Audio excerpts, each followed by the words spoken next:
नमस्कार। माननीय प्रधानमंत्री श्री नरेंद्र मोदी साहब के नेतृत्व में महाराष्ट्र में भारतीय जनता पार्टी के जबरदस्त जीत हासिल की है और इस जीत में माननीय मोदी साहब का नेतृत्व, उनकी विचारधारा, उनका विकास के काम और श्री अमित भाई शाह साहब का गाइडेंस, वहाँ के कार्यकर्ताओं ने मतदाताओं के साथ का संपर्क और वहाँ के नेताओं ने जो प्रवास किए, उसका परिणाम महाराष्ट्र में भारतीय जनता पार्टी की जबरदस्त लीड के साथ वो आगे बढ़ी है। महाराष्ट्र में युति का जो गठबंधन था उसको 250 से भी ज़्यादा, 229 से भी ज़्यादा सीटें हासिल होती दिख रही है। उसके सामने कांग्रेस, एनसीपी और शिवसेना, उनका बहुत बड़ा उनकी हार हुई है। उनके अस्तित्व के सामने सवाल आके खड़ा है।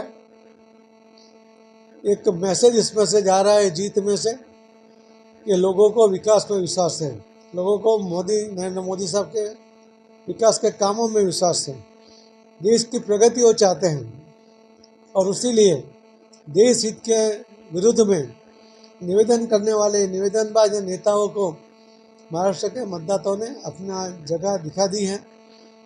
महाराष्ट्र के इस मतदाताओं को मैं बहुत बहुत धन्यवाद देता हूं, उनका आभार व्यक्त करता हूं। महाराष्ट्र के सभी कार्यकर्ता और नेताओं को भी बहुत बहुत अभिनंदन करता हूं। गुजरात में भी वाव सीट के ऊपर कांग्रेस के जो कैंडिडेट लोकसभा में जीते थे, मगर उस इलेक्शन में भी वाव सीट के ऊपर वो माइनस पे रहे थे। वाव के लोगों को 2017 में जो कैंडिडेट के जिताया था उसकी कार्यशैली से उनकी नाराजगी थी, इसीलिए उन्होंने लोकसभा में भी उनको वोट नहीं दिए और इस बार भी ये तय था कि कांग्रेस को हारना था। उन्होंने भारतीय जनता पार्टी के कैंडिडेट को अपक्ष उम्मीदवार बना के त्रिपक्षीय जंग बनाया, फिर भी उसमें वो कामयाब नहीं रहे। जो मौजी भाई पटेल निवेदन कर रहा था, पावर की बात कर रहा था, भारतीय जनता पार्टी के कार्यकर्ताओं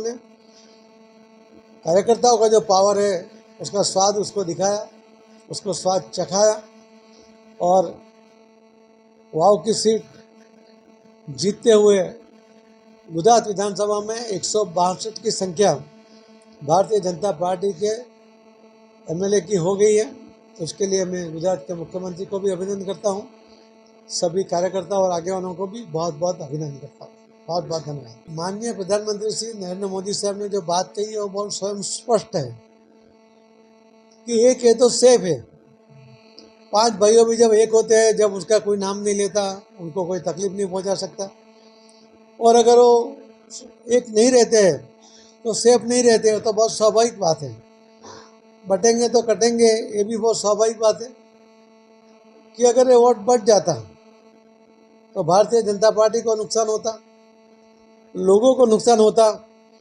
लोगों ने देश हित देखा, अपना हित देखा, आने वाली पीढ़ी का फ्यूचर देखा और इसीलिए उन्होंने बंटने के बजाय एक रहे और जो काटना चाहिए था उनको काट भी दिया। ये बटेंगे तो कटेंगे और एक है तो सेफ है, दोनों जो बातें एक लाइन में बहुत बड़ी बात कह गए, जो देश के लोगों ने उसका स्वीकार किया है।